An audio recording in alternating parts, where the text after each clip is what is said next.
뭐 이 기사라든지 아니면 한국이 너무 떠벌리고 다니는 것 때문에 네. 화가 나서 그만뒀다. 뭐 그런 얘기도 있잖아요. 아니 그러면 애플이 뭐 그렇게 화가 날 거면 네네. 뭐 업체가 뭐 굉장히 많나요 어디? 이런 조건에 부합하는 업체가 몇 개 없기 때문에 네네. 그렇게 화를 낼 건 아닌 것 같아요.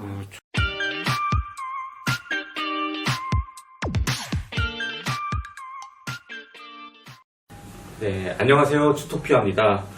대중의 모빌리티에 대한 관심이 이렇게까지 뜨거웠던 적이 있었나 싶은데요.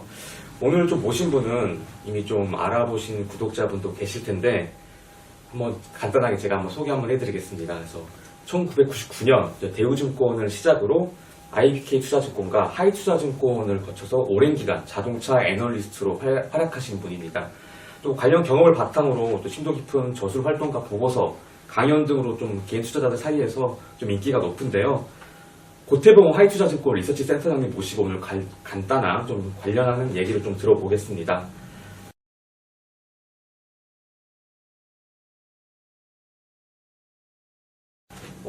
일단 그냥 하는 말씀이 아니라 좀 굉장히 좀 바쁘시다고 들었는데 좀 원하는 것이 너무 많고 요즘 좀 어떻게 지내세요?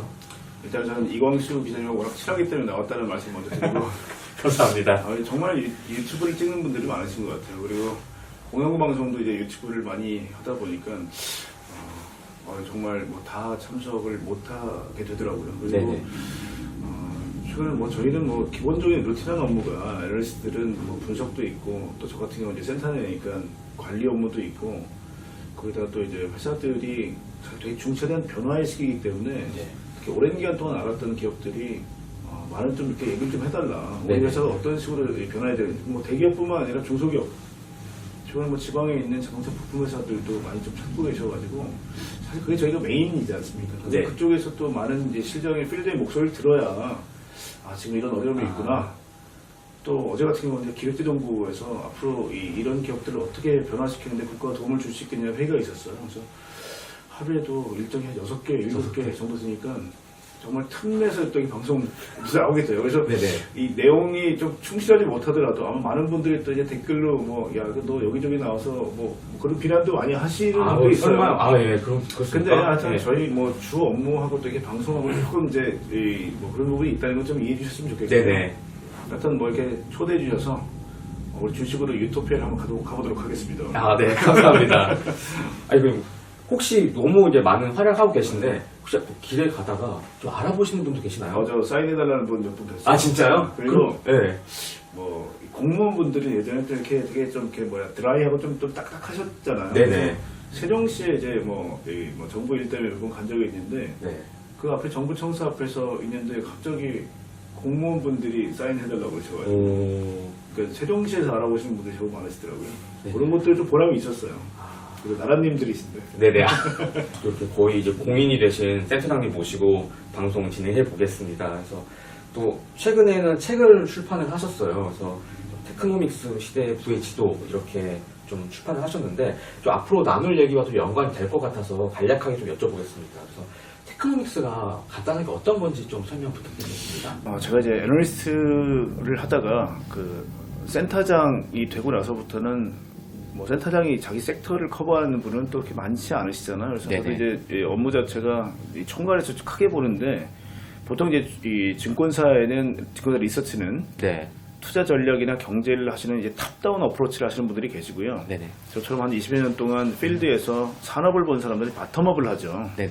태생이 바텀업이기 때문에 뭐 경제나 아니면 전략은 뭐 또 전문가분들이 워낙 많으세요. 센터장님들 중에서도 한 3분의 2는 다 전략 출신이세요. 그래서 그분들이 이제 고유 영역이고 저는 이제 바텀업을 하는 게 제 또 롤이다라는 생각이 들어서 기술로 한번 경제를 한번 이해해보자. 그래서 테크노믹스는 테크놀로지가 이코노미를 견인한다라는 의미로 저희가 신조어를 한번 만들어봤고요. 다행히 이런 용어가 없더라고요. 그래서 테크노믹스라는 용어를 만들어봤고 실제 큰 변화기 때마다 경제가 많이 무너졌을 때 신기술이 태동되면서 그 신기술이 또 특히 이제 주식과 또 실물과 또 어떻게 보면 경제의 또 중간이 기업이에요. 그 기업이 또 앞으로 어떻게 변화되는 거에 대해서 확신을 갖는 게 주식시장이 이 선행지표의 역할을 합니다. 그래서 이 회사가 앞으로 어떤 일을 할 거예요 라고 얘기했는데 믿음이 처음에는 약하다가 네. 그 믿음이 강화되고 또 제품군이 더 선명하게 보이기 시작하면서 주가가 크게 날아간다. 그러면 경제가 다시 회복됐을 때는 이 기술이 굉장히 큰 무브먼트를 보입니다. 네. 이번에 CES 2021에서도 결국 이제 나왔던 얘기가 뭐냐면 경제 침체기에는 새로운 기술이 계속 회동된다. 네. 그리고 융복합이 된다. 대신에 경기 회복 시에는 이 기술이 강력한 무브먼트를 만들어낸다라는 얘기가 있었고요. 특히 이번에 코비드-19 때 이 기술의 가속도가 생각보다 컸는데 사티아 나델라라는 이제 마이크로소프트 CEO가 얘기했던 게 뭐냐면 2년 동안 앞으로 전개될 디지털 트랜스포메이션이 딱 네. 2달 만에 압축적으로 전개됐다라는 얘기를 해요. 예를 들면 비디오 스트리밍 같은 경우가 한 5개월 동안에 7년 동안의 고객들이 다 모였다는 거예요. 5개월 만에. 네. 그런 얘기는 뭐냐면 사실은 기술이 우리가 굉장히 멀리 있다. 네. 우리가 생각하는 미래가 굉장히 멀리 있다라고 생각했는데 이번 코로나가 굉장히 그걸 앞당겨 준 거예요. 그래서 그렇죠. 보통 우리가 주식이라는 게 어닝 곱하기 멀티플. 네. 즉, 이 회사가 돈을 얼마 버는 거 곱하기 이 회사는 PR을 몇 배 받는 게 맞아요. 라는 걸 곱해서 나와요. 보통 주가가. 네네. 근데 이번 코로나 기간 동안은 이 실적이 어땠나요? 안 좋았죠. 정말 무너졌죠. 왜냐면 네. 뭐 소비를 할 수가 없었고 또 락다운 때문에 뭐 활동을 할 수 없었고 굉장히 어닝이 많이 무너졌는데 주가는 전 세계적으로 다 어땠죠? 올랐잖아요. 엄청나게 올랐죠. 사상 최대로 올랐죠, 그죠? 네. 예를 들면 애플이 뭐 그렇게 실적이 나쁘지는 않았습니다만은 실적이 조금 올랐지만 주가는 1 트릴리언 달러에서 2 트릴리언 달러 이게 네네. 두 배가 올랐어요. 네네. 그러니까 그 얘기는 어닝이 아니라 멀티플이 변했다는 얘기겠죠, 그죠? 지금까지는 어떻게 보면 아주 쉽게 얘기하면 어닝이 변수였죠. 여기 X 이게 얼마나 변화에 따라서 고정되어 있는 배수. 네. 자동차는 뭐 PR 10배만 받아라. 뭐 아니면 뭐 이런 식으로 업종별로. 네. 네. 그래서 이 PR이라는 게 굉장히 오랜 기간 동안 어떻게 보면 좀 고정되어 있었다는 거죠. 근데 이번 국면에는 어닝은 미끄러졌는데 이 밸류에이션이 변수가 됐어요. 네. 원래 상수였던 근데 이게 모든 기업에 다 변수가 됐냐? 그렇진 않아요. 네. 테크 기업들 특히 디지털 트랜스포메이션 네. 하고 탄소 제로 경제라고 저는 표현을 하고 있는데 친환경 기업들은 굉장히 위가 열려 있었다라는 거죠. 네. 예를 들면 우리 반도체 같은 경우도 전통적인 시크리컬인 반도체는 이 정도만 받아라 라는 부분이 있었는데 TSMC 같은 파운드리 기업들은 최근 들어 각 기업들이 전부 다 반도체를 자체 생산하면서 네. 주가가 미친 듯이 뛰는 거죠. 그러니까 앞으로 파운드리 쪽에 진출할 수 있다라고 위가 열려 있는 뭐 삼성 같은 경우 굉장히 주가가 올라간 거고요. 네. 그 다음에 CMO 기업들 지금까지는 블록버스터의 어떤 제약을 만들 때 빅파마들이 자체 생산했다면 이제는 많은 기업들한테 이걸 만들어달라. 이번에 백신도 마찬가지죠. 네네. 그러다 보니까 CMO 기업들도 마치 TSMC 파운드리처럼 주가가 열려 있고요. 네. 그 다음에 뭐 카카오라든지 네이버 같은 플랫폼 기업들은 뱅크를 넣었더니 시중은행 4개를 합친 것보다 더 큰 시가총액. 네네. 그 다음에 증권회사도 작은 증권회사를 인수했는데 단기간에 100만 명이 확 몰리고 저희가 생각하지도 못한 플랫폼 기업들도 열려 있죠. 네네.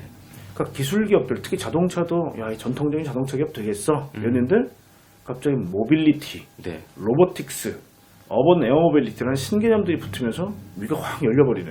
네네. 그러니까 저희가 지금 시가총액 10위권이 상당히 많이 바뀌었죠. 그리고 자동차에 앞으로 대거 장착이 예정돼 있는 배터리. 네. 그것도 뭐 전 세계 뭐 1등, 뭐 3등 뭐 이런 식으로 얘기 나오면서 위가 완전 열려 있는. 그래서 대한민국의 많은 기업들이 시가총액 10위권 안에 들어가 있는 기업들이 전통적인 밸류에이션의 영역을 넘어서는 그런 모습을 보이면서 우리가 시가총액 3천을 넘었죠, 그죠? 네네. 주가지수 3천을. 그러니까 이런 것들이 테크가 경제를 견인한다. 지금은 실물 경제가 아니라 지수만 끌어올렸지만요. 네네. 선행지표라는 말씀드렸죠.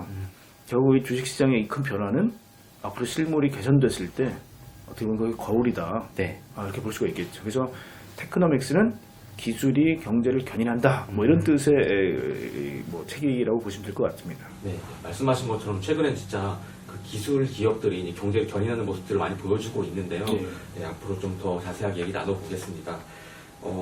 사실 이렇게 센터장님 모신 것은 이렇게 좀 모빌리티 중심으로 변하는 기술이나 좀 이런 앞으로 대한 시장의 변화 이런 거를 당연히 여쭤보려고 했는데 그에 앞서 이 얘기를 먼저 여쭤보지 않을 수가 없어서 좀 여쭙겠습니다. 그래서 현대차 그룹과 협상 중이었던 그 애플카가 이제 협상이 중단됐다 이런 공시가 있었잖아요. 그래서 관련해서 뭐 시장 관계자들의 말이 좀 많이 엇갈리기도 하고 이런저런 얘기가 나오잖아요. 그래서 좀 이런 그 이슈에 대해서 센터장님 좀 어떻게 보시는지 좀 말씀 여쭙겠습니다. 사실 저는 되게 억울합니다. 왜냐면 네. 언론사끼리만 했던 얘기들이 예. 저희는 피해자죠 다. 왜냐면 저도 기억나는 게 애플이 그 얘기했을 때 어마어마한 전화를 받았어요. 근데 전 들은 바 없다. 네네. 저는 모른다. 근데 왜 애플이 찾아왔다고 생각하세요? 라서 그때부터 뇌피셜이다. 그렇죠. 근데 그게 사실 아시겠지만 이 현대 자동차도요. 네. 밑에 있는 부품사들한테 차기 모델의 어떤 부품이 공급된다는 얘기를 절대 함구시킵니다. 못하게 합니다. 네네. 왜냐하면 다음 자동차에 대해서는 계속 메일에 가려져 있어야지. 이게 공개되기 시작하면 소비자들이 이 단순전투표 효과라 그러죠. 그러니까 뭔가 노출되기 시작하게 되면 그때부터는 익숙하게 받아들이기 때문에 네네. 신비감이라는 신선함이 떨어져요. 새로운 것이 아니라고 받아들이는. 그렇기 때문에 절대 여기에 대한 보안을 유지를 그걸 강요하는 거죠. 네네. 근데 애플은 그게 스티븐 잡스 때보다 굉장히 심합니다. 그러니까 너 앞으로 나올 우리 디바이스에 대해서 조금이라도 언지를 주게 되면 페널티. 네네. 근데 그게 굉장히 강한 집단인데 타이탄 프로젝트라고 해서 원래 자동차를 하겠다는 얘기를 계속 해왔어요. 네네. 그래서 뭐 애플카에 대해서는 수많은 디자이너들이 뭐 이 마우스 형태의 자차를 네네. 보여주기도 하고, 그러니까 그때도 다 뇌피셜이었죠. 그러니까 네. 애플카는 이렇게 생겼을 것이다. 그러니까 애플이라는 집단이 뭐 세계 또 시가총액 1위 기업이다 보니까 굉장히 부풀려 있는 부분도 많고 애플카라는 단어가 나오자마자 뭐 어마어마한 포트폴리오가 막 모이기 시작해요. 네네. 애플이 공개한 적은 없죠. 시장에서 하는 그렇죠. 거죠. 예. 근데 이번에도 마찬가지인 게 애플이 분명히 이 타이탄 프로젝트를 종료시킨 것 같지는 않습니다. 그래서 애플카라는 하드웨어는 만들지 않을 것 같아요. 네. 근데 애들이 가지고 있는 인지 판단 제어, 네네. 우리가 아이폰 12만 하더라도 이 토프라는 센서가 들어가 있어요. 네. 타임 오브 라이트라고 해서 결국은 포인트 클라우드를 할 수 있는 일종의 아주 소형 라이다라고 보시면 됩니다. 네. 그래서 이게 들어가 있고 앞으로 해서 이 스마트폰을 가지고 AR을 할 수 있는 이 디바이스들이 앞으로 계속 나올 거고요. 네네. 그 얘기는 곧 뭐냐면 비전 센서에서는 애플이 굉장히 강하다.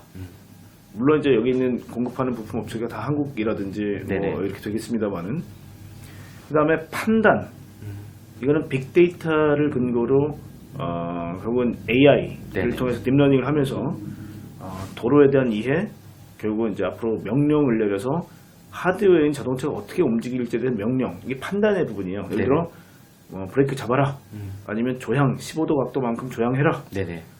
뭐 이런 것들에 대한 명령을 내는 게 판단입니다. 이 판단의 영역은 사실 자동차 업체가 계속 제일 어려워하는 부분이고요. 애플이 제일 잘할 거라고 생각하는 부분이에요. 네. 제어, 이 컨트롤링 하거나 아니면 액추에이팅 하는 건데요. 이거는 자동차 업체가 매우 잘합니다. 현대자동차도 현대모비스와 만도, 네네. 그 다음에 이번에 2.4조를 들여서 사실 JV를 만들었던 모셔널, 네네. 즉 앱티브라는 회사하고의 JV를 만들었죠. 이 부분이 제 생각에는 전 세계에서 가장 경쟁력이 있습니다. 현대자동차는. 그러니까 결국은 판단의 영역 하나를 애플이 하는 거고요. 네. 인지도 뭐 LG 이노텍이니 삼성전기니 뭐 우리가 많은 애들이 있기 때문에 사실은 이제 애플 입장에서는 판단만 가지고 자동차를 완전히 다 만들어 달라 네네. 라는 아마 ODM 형태로 여기저기에 노크를 한 건 사실인 것 같아요. 네네.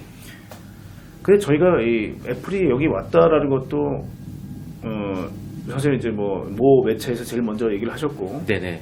안 한다도 블룸버그라는 매체를 통해서 안 거지. 그렇죠. 사실 저희는 현대자동차가 하겠다는 얘기도 없었고, 네네.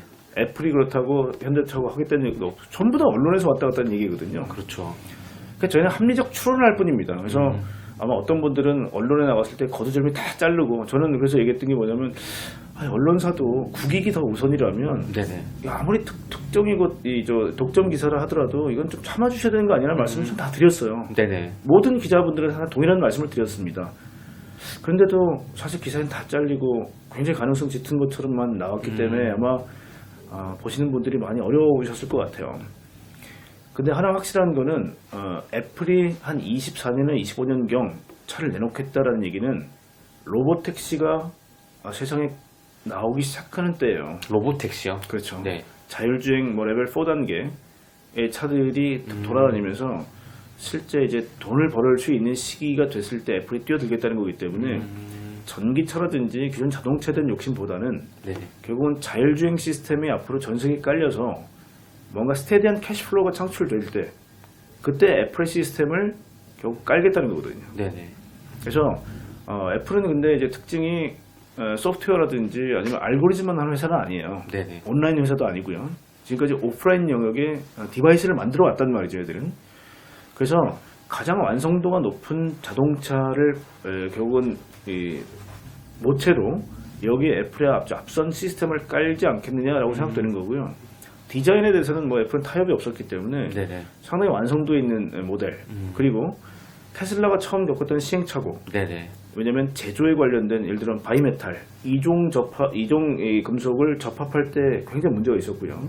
지금도 단차 문제, 뭐 엄지손가락 하나씩 쑥 들어갈 때 그러나, 단차의 문제. 이런 것들은 가장 잘하고 있는 완성차 업체가 결국 극복해 줄 수 있는 부분이기 때문에 그렇게 저희가 한번 합리적 추론을 해보는 거죠. 또 하나가 뭐냐. 조 바이든 대통령이 들어오고 나서 메이드 인 USA 전기차만 관공서가 대거 구매하겠다. 네네. 그러면 적어도 미국에 공장이 있어야 되겠죠. 그렇죠. 그리고 독일이나 일본 배터리를 어떻게 수급하니 에서 약간 퀘스천이에요. 근데 한국은 배터리가 공급이 되죠. 미국에 네. 공장도 있고요. 그래서 모든 것들 다 추론을 해보고 특히 제일 중요한 게 독일과 일본 업체들이 조립 품질은 굉장히 월등합니다만은 그 친구들은 디지털 DNA가 부족해요. 쉽게 말하면 우리 가전제품에서 뭐 월풀이라든지 네네. 아니면 그동안 밀레라든지 많은 이제 이 백색 가전에서 우리가 형님처럼 바라봤던 기업들이 최근에 스마트 가전이 되면서 완전히 밀려나고 LG가 세계 1위로 올라가는 것들이 네네. 스마트라는 DNA가 있느냐 없느냐의 차이거든요. 자동차도 마찬가지입니다. 그래서 자동차를 만들 때 예를 들면 중국이라는 나라, 일본이라는 나라, 독일이라는 나라, 한국이라는 나라를 비교했을 때 일단 미중 무역 갈등 때문에 중국은 배제. 네네. 그리고 중국 기업들은 미국에 공장이 없어요. 그리고 독일, 일본, 미국 공장이 있습니다. 네네. 근데 배터리 수급? 아니면 디지털 DNA? 지금 아시겠지만 뭐 도요타를 필두로 하는 일본 세컨티어 기업들은 네네. 미래 냄새가 안 난다 때문에 2년 동안 주가가 마이너스 흐름입니다. 그리고 독일 기업들은 사실은 폭스바겐 같이 세계에서 최대로 큰 회사가 소프트웨어 OTA, 네네. 그러니까 오버 디 에어라고 그러죠. 그러니까 통신을 통해서 인포테인먼트 정도 업데이트 해주는 것도 실패를 해서 6개월 동안 ID3라는 차가 생산 지연이 됐거든요. 그러니까 결국은 못 믿겠다는 거죠. 네. 그래서 저희가 합리적 추론을 봤을 때, 야, 애플은 삼성하고도 경쟁 관계에 있으면 이거 가장 큰 라이벌이죠. 그렇죠. 스마트폰에서 경쟁자이자 가장 훌륭한 벤더, LG 가장 훌륭한 벤더. 네. 그 다음에 통신 3사, SK텔레콤, KT, LG 플러스 오랜 기간 동안 파트너. 네. 그 누구보다도 대한민국에 있는 기업들이 디지털에 대한 이해도가 높은 거는 애플이 더 잘한다는 거죠. 그래서 거기다가 조립 품질로 따지게 되면 최근에 제네시스가 1등, 네. 뭐 기아 자동차가 1등 번갈아가면서요. 왔다 갔다. 이상하게 현대자동차는 뭐 3위, 4위 이렇게 나오는데 네네. 제네시스는 이제 별도 브랜드니까 별도니까, 예. 제네시스하고 기아차가 계속 1등을 왔다 갔다 합니다. 이니셜 퀄러티 스터디라고 해서 초기 품질 지수에서는 압도적으로 한국 자동차가 1등이에요. 네. 그러니까 종합해봤을 때 그래 매력은 있겠다 정도의 추론은 가능하다는 거예요. 그렇군요. 그랬는데 하여튼 뭐 이 뭐 블룸버그의 기사도 뭐 사실인지 아닌지 모르겠지만 하나 확실한 거는 딱 공시죠. 네.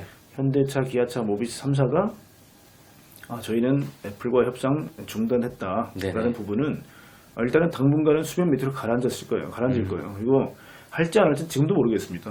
모르겠는데 하나 확실한 거는 LG 마그나의 어떤 JV 회사가 생겼을 때 애플이 납품할 수도 있어요라는 거는 뭐냐면 마그나라는 회사가 네. 계속 옛날 애플의 타이탄 프로젝트와 같이 이 업을 진행했었고요.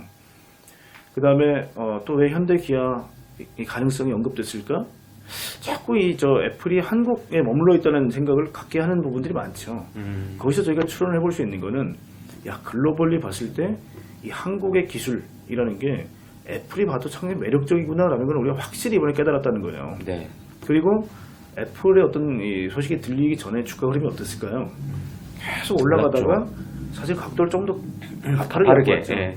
근데 이게 만약에 제자리에 왔다 그러면 이제는 그 선상에서 그냥 선을 이어가면 됩니다. 그래서 애플이 안 한다고 했을 때 우리가 매력이 반감된 것도 아니고요. 네네. 또 두 개 공시 처음에는 많은 업체 컨택이 있습니다. 그리고 확실한 건 없습니다라는 첫 번째 공시. 네네.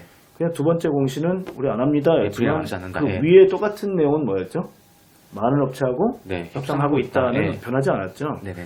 그러니까 제일 중요한 거는 애플하고 했다라는 점보다는 우리가 eGMP라고 네네. 배터리 전용 플랫폼을 얼마나 규모의 경제를 실현할 수 있을까의 문제예요. 자, 왜 그러냐면요. 폭스바겐의 플랫폼인 MEB, 네네. 뭐 나중에 PP, SP가 있습니다만 MEB 플랫폼은 포드 자동차에 판매를 하게 됐어요. 네. 그 포드 보통 회사는 아니죠, 그죠? 네, 그렇죠. 쉐어를 한다는 거는 그만큼 단가를 떨어뜨리겠다는 낮췄다, 네. 거고요. 도요타의 ETNGA는 아직 뭐 실물이 공개는 안 됐습니다만은 9개 정도가 되는 일본 업체하고 쉐어하기로 했어요. 단가가 많이 떨어지겠죠. 네네. 그 다음에 또 하나가 이제 GM의 얼티엄 배터리는 혼다하고 쉐어합니다. 그리고 그러면 현대자동차 eGMP는 현대 기아만 쉐어해서 되겠느냐? 네네. 결국 별도 판매를 해야 된다는 얘기거든요. 그렇게 됐을 때 애플이 어느 정도의 자동차를 앞으로 뭐 만들지는 잘 모르겠으나 애플 정도가 되면 적어도 뭐 몇 대 팔리는 이 스타트업은 다르지 않겠어요? 그렇죠. 그래서 저희도 좀 기대를 가졌던 거는 대규모 물량이라면 실리를 챙길 수 있을 정도다. 그리고 또 하나는 현대 기아 자동차의 어떤 퍼포먼스 측면에서는 야 애플이 인정한 기술 수준이다라는 거를 사실 저희가 뭐 실리는 충분히 얻을 수 있는 부분이 있었어요. 그래서 네. 저는 하는 게 맞다고 봅니다. 네. 근데 다만 애플이 그동안 협력사들을 괴롭혔던 걸 보면 네. 굉장히 잔인한 업체라. 그리고 폭스콘의 네. 이익률이 1-2%밖에 안 되더라는 측면에서는 만약에 우리가 애플하고 덥석 손을 잡았을 때 네. 애플이 요구하는 굉장히 많은 또 부당한 압력이라든지 또 어떤 그런 태클들 네. 때문에 우리가 만약에 넘어져야 된다면 네네. 그거는 안 하는 게 낫다. 그렇죠. 그래서 그건 뭐 저희가 아직 가보지 않은 길이기 때문에 속단할 수는 없습니다만은 명분과 실리를 동시에 얻어야 된다. 그래서 만약에 이게 뭐 다시 24년 됐을 때 사실은 우리 했었다라고 얘기했을지. 네네. 근데 우리가 뭐 R&D 코스트라든지 이런 것들을 보면서 합리적 추론은 계속 가능할 거예요. 그래서 할지 안 할지는 뭐 정확히 알 수 없지만 네네. 이번에 이 애플의 어떤 구애를 보고 저희가 캐치할 수 있는 거는 우리 기술 수준 또 글로벌 가장 이제 하이라키상 위쪽에 있는 주체들이 우리를 봤을 때 이 정도 매력이 있구나. 네네. 또 하나는 두 번의 공시를 통해서 우리한테 녹화하는 부분이 참 많이 있구나. 주체들이. 또 하나는 다른 업체가 플랫폼의 공유를 봤을 때 규모의 경제를 실현해야 가성비가 있겠구나. 네. 뭐 이런 것들 종합해 봤을 때 애플이 아니더라도 다양한 주체들이 우리 플랫폼을 요구한다면 그조차도 저는 뭐 크게 실망할 필요 없고 오히려 인기가 굉장히 많구나라는 걸 저희가 깨달으면 될 것 같거든요. 그래서 네네. 저는 뭐 크게 걱정은 또 안 합니다. 네네. 또 이번 이슈로 오히려 현대차 그룹에 대한 기술력이 어떻게 약간 세계적으로 인정받는 그런 계기가 될 수도 있는 것이고, 뭐 협상이 아직 물밑으로 내려갔으니까 좀 뭐 지켜봐야 되겠지만은 말씀하신 것도 좀 투자자분들 종합적으로 좀 고려해 보시면 좋을 것 같습니다. 그리고 이 자리를 빌어서 언론사분들도 이 국익을 좀 많이 생각하셨으면 좋겠고요. 이게 네네. 물론 뭐 블로버그 말대로 뭐 이 기사라든지 아니면 한국에 너무 떠벌리고 다니는 것 때문에 네. 화가 나서 그만뒀다. 뭐 그런 얘기도 있잖아요. 아니 그러면 애플이 뭐 그렇게 화가 날 거면 네네. 뭐 업체가 뭐 굉장히 많나요 어디? 이런 조건에 부합하는 업체도 꽤 없기 때문에 네네.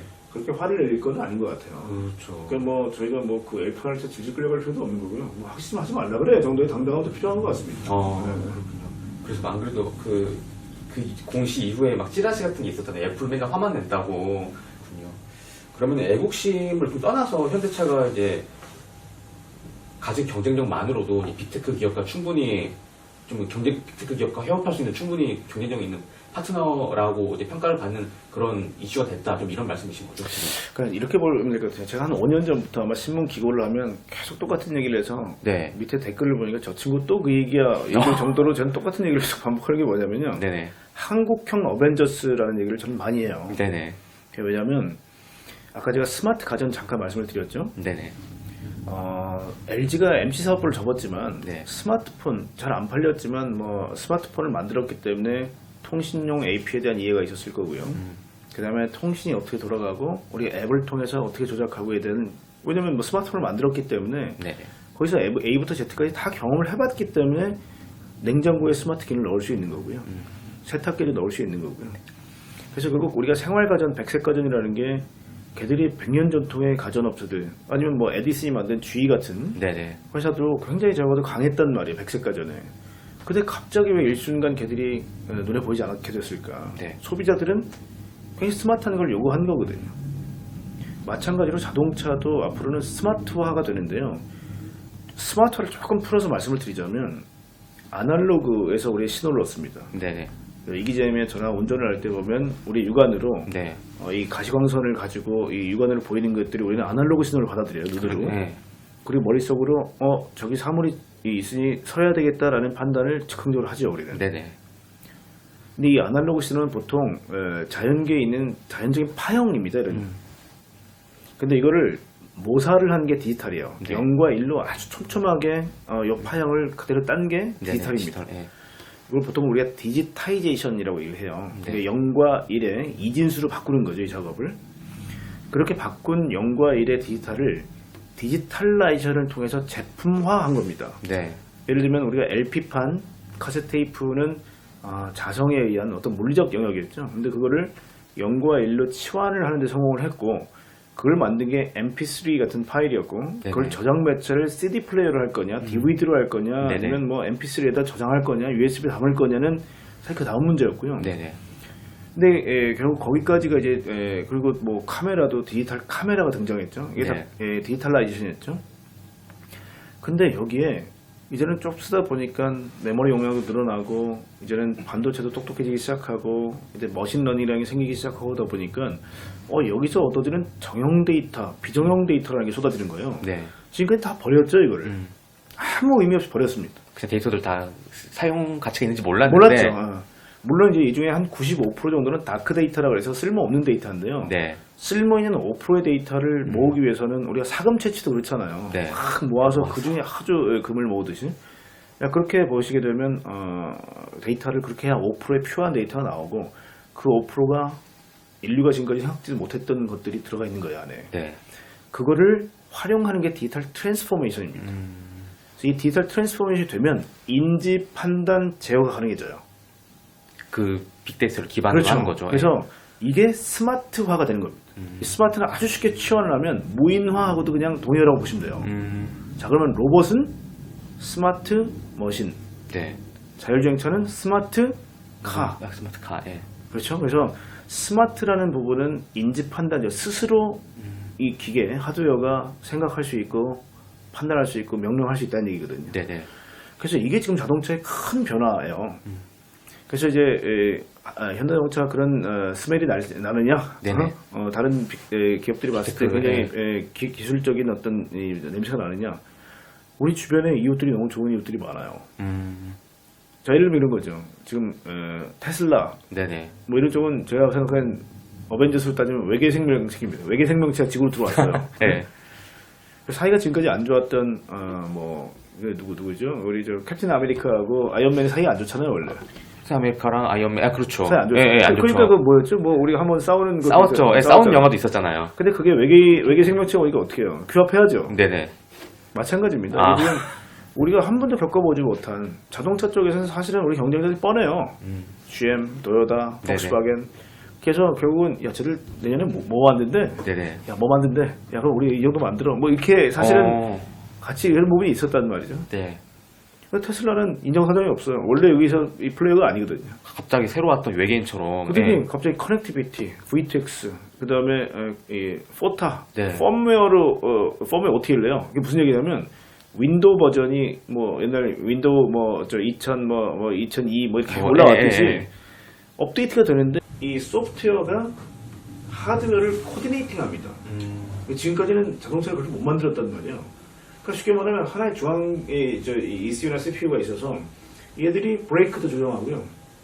그 다음에 모터도 조정을 해요. 네네. 그러니까 쉽게 말하면 시속 210km가 최고 속도입니다라고 소비자한테 팔았는데 자 이번에 포타를 통해서 시속 225km까지 늘려드릴게요가 가능하다는 거예요. 네네. 제동거리가 이 정도였죠. 제가 한 30cm 단축해서 드릴게요. 이게 가능하다는 겁니다 지금. 네네. 그래서 이런 부분이 있다 보니까 또 하나는 뭐냐 업데이터블 해요. 그러니까 왜냐면 이 차를 계속 진화시킬 수 있어요. 왜냐면 소프트웨어만으로도. 소프트웨어뿐만 아니라 하드웨어 1.0, 아. 2.0, 3.0이 나왔는데 쉽게 말하면 옛날 우리 용산에서 조립 PC 하듯이 네네. PCB 기판을 바꾸게 되면 바뀌어요. 네네. 근데 하드웨어 2.0에서 3.0으로 바뀌었는데 3.0이 짐 켈러라는 천재가 네네. 당시에 테슬라 있을 때 엔비디아하고 이제 막 싸우고 있었거든요. 이 일론 머스크하고 이제 젠슨 왕하고 막 싸우고 있었는데 야 우리가 직접 만들어 그러면 네네. 저놈들 너무 튕긴다 비싸게 군다. 엔비디아가.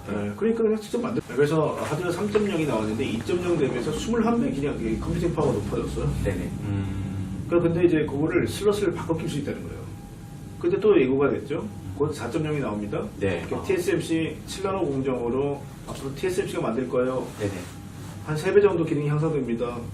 그냥 그걸 바꿔 끼는 거예요. 돈 주고 사서 그냥 바꿔 끼면 돼요. 컴퓨터처럼. 근데 그렇게 되는 차하고 네. 안 되는 차하고 소비자가 어떤 걸 선택할까요? 당연히 되는 차로 선택할 것 같은데. 거기다가 A 그렇게 된다 그러면 얘를 이거예요. 소프트웨어 1.0은 사람이 데이터 라벨링을 해요 직접. 네. 미국의 신호등은 노란색 바탕이 뭐예요? 라고 입력하고 한국은 뭐 까만색 바탕에 가로는 이렇게 돼 있고 뭐 구는 4개가 들어가 있고 뭐 이런 거 다 라벨링 한단 말이에요. 네. 근데 노조 시스템이라는 걸 만들었어요. 클라우드에다가 데이터를 모아서 스스로 연산할 수 있는 프로그램을 만든 거예요. 그래서 그게 소프트웨어 2.0입니다. 네. 소프트웨어 2.0이 생기기 시작하면서 이제 롱테일 리스크라는 게 있어요. 한 80% 되는 구간에 너무 많은 경우의 수가 있다 보니까 이게 사람이 라벨링을 다 못해요. 직접 AI가 보고 판단하는 겁니다. 근데 1년 동안 이를 훈련시켰더니 상당 구간이 메이크업 됐다는 거예요. 그 데이터를 다 분석한 거예요. 그렇죠. 그래서 그게 이제 어느 정도 진화가 되고 더 캐치가 늘어나게 되면 로보택시가 된다가 이제 이 테슬라가 이기죠. 그게 오토노머스예요. 네.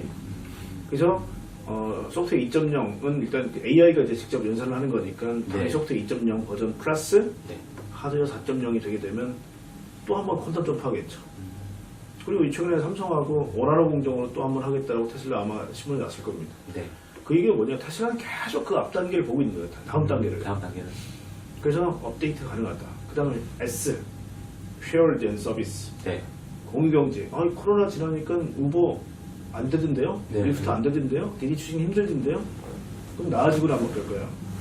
다시 폭발적으로 늘어나지 않죠. 좀 늘어난다고 보는데요. 이 기간 동안에 큰 변화가 있었죠. 테슬라가 야 우리 로보택시가 눈앞에 왔다. 네. 로보택시가 되는 순간 테슬라 네트워크라는 라이드 쉐어링 서비스를 가동한다. 만약에 정부가 허락 안 해주면 우버처럼 일단 사람 앉아있고 네. 자율주행은 되는데 사람을 앉혀놓겠다 그러면 그렇게 시작을 하겠다는 거예요 지금. 네네. 그리고 나중에 로보택시가 완전히 되게 되면 예를 들면 2대1에 딱 출근하고 이 자동차는 뭐 우리가 1시간 출근 뭐 1시간 퇴근 2시간 쓴다면 22시간은 주차장에 대져 있는 거잖아요. 네. 이 기간 동안 테슬라 네트워크에 스위치만 활성화시켜주면 어. 앱에 뜨는 거예요, 내 차가. 그러면 이쪽 뭐 광화문이나 아니면 뭐 서대문에 누가 뭐 압구정동 가요라고 뿅 눌렀을 때 이 기자님 차가 그분을 태우고 나서 가서 과금 돈을 받겠죠. 수익 창출할 수 있는 거군요. 70%가 통장에 꽂혀요. 그리고 30%가 테슬라 네트워크에 송금됩니다. 네네. 이렇게 해서 스테디한 캐시플로우를 창출하겠다는 거예요. 그 다음에 일렉트리피케이션. 네. 뭐 압도적인 1등이죠. 이번에 배터리데이 해서 네네. 지금 뭐 킬로와트아워당 한 140불 정도 하는 셀 가격을 뭐 120불 이렇게 낮춰놨는데 이걸 53불까지 낮추겠다는 거예요. 네. 그걸 위해서는 뭐 배터리 탑도 끊어내고 이걸 자동차 기동으로 쓰겠다는 겁니다. 그러니까 셀투 샤시라는 기술이죠.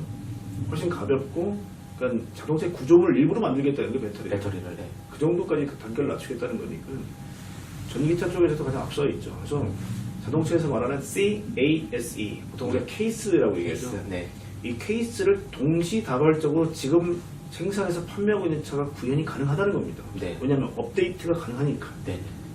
그래서 이게 외계인이에요. 지금도 되는 거죠, 그러니까. 그렇죠. 네. 지금 사는 차는 앞으로도 로보택시로 진화가 될 수 있다는 거니까. 네네. 외계인이 왔기 때문에 결국은 내가 다시 현대자동차 얘기 돌아와서요. 자동차 업체에 보니까 이건 외계인이에요. 네. 우리는 팔 2개 달리고 다리 2개 달려서 싸워야 되는데 네네. 팔이 뭐 8개 달려있고 뭐 이런 겁니다 지금. 네네. 그러니까 결국은 어벤져스가 모이지 않으면 안 되는 거고요. 근데 모일 어벤져스가 있는 나라가 있고 없는 나라가 있어요. 그렇죠. 근데 한국은 굉장히 그래도 감사한 게 있다. 삼성이 있다. 그 다음에 LG가 있다. 네. 그 다음에 SK도 상당 부분에서 잘하고 있습니다. SK. 그 다음에 심지어 우리 온라인 쪽에 네이버. 네. 네이버도 하드웨어 쪽에서 끝판왕을 가지고 있습니다. 네이버 랩스. 대단한 기업입니다. 네이버 네. 랩스. 네이버 네이버 랩스. 랩스. 예, 그리고 뭐 카카오도 마찬가지고요. 네. 최근에 뭐 현대자동차는 카카오를 가지고 음성인식되는 시스템을 좀 넣어놨어요. 그래서 네. 현대자동차가 못하는 부분은 주변에 이웃들이 많다. 예전에는 현대가 뭐 거의 독고다이였죠. 내가 다 한다 했는데 그나마 다행인 거는 지난 4년 동안 굉장히 완고하던 현대자동차가 지난 1년 동안 많은 쪽에 결국은 어벤져스를 결성합니다. 네. 그래서 아마 뭐 회장님들끼리 악수하는 모습을 보면서 어떤 분은 야 뭐 부자들끼리 사교 모임 하나보다 생각하시는 분도 계셨는지 모르겠지만 네네. 계속 어벤져스를 부르짖었던 제 입장에 정말 눈물 나더라고요. 드디어 대한민국이 뭉치는구나. 네. 그리고 외계 생명체에 대해서 어벤져스가 다시 모였구나. 이게 예전에 뭐 정몽구 회장 때나 뭐 이건희 회장 때는 거의 불가능한 얘기였습니다. 그게 정말 이제는 뭐 2세, 3세가 오픈 마인드를 가지고 사실 저는 뭐 이런 부분은 대한민국이 한 단계 더 점프했다고 보거든요. 네. 그리고 지금 뭐 정부도 저도 이제 정부 쪽 회의에 많이 참석하는 편입니다만 굉장히 많이 열려 있고요. 국가에 있는 이 사무관 분들이 이런 분들이 진짜 공부 열심히 했던 젊은 분들이 되게 많아요. 네. 오픈되어 있습니다. 옛날처럼 되게 스티키하고 답답하지 않아요. 그래서 이분들이 세상에 뭐 미국 보니까 이렇게 되는데 한국도 이렇게 가야 되는 거 아니에요?를 굉장히 저번 공부를 열심히 하세요. 정부 제안하실 정도로. 그리고 생각보다 공무원분들이 되게 젊어요. 요즘. 네.